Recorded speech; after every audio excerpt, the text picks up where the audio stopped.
Hey church family, happy day after Thanksgiving. This day, historically known as Black Friday, used to be the biggest shopping day of the year. That's probably changed a bit with the growth in the popularity of online shopping, but one thing that hasn't changed is that between now and Christmas, retailers everywhere will be working hard to try and convince you that you absolutely need what it is they're selling. So I thought this might be a good time to think for a moment about contentment. When it comes to contentment, there's no shortage of advice out there on how to find it. One philosopher declared, "Don't try to keep up with the Joneses. Instead, drag them down to your level. It's cheaper." While I applaud this creative solution to an age-old problem, I prefer to think that God's advice on the subject of comparison is even better. He tells us that the way to win, when it comes to the comparison game, is to refuse to play the game at all. In his letter to the Philippians, the Apostle Paul said it this way.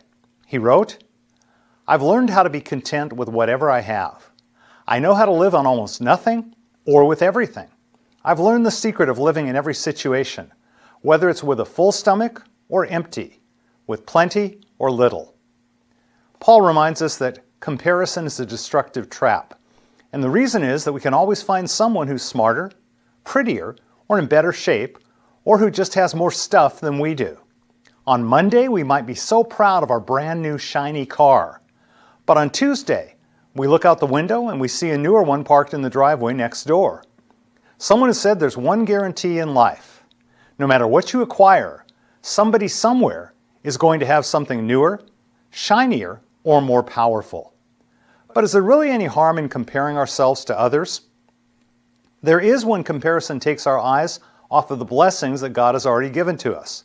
When we compare ourselves or our things with others, we can become envious and often feel entitled. We begin to feel that we're more deserving than they are. And in the process of doing that, it's very easy to shift from a heart of gratitude to a heart filled with envy and greed. My prayer for you and me is that we learn to be content with the ways in which God has blessed us, that we wouldn't let comparison cheapen our appreciation for all that God has done in our lives, and that we'd instead develop an attitude of gratitude that would stay with us not just on the fourth Thursday of November, but every day of the year. Amen.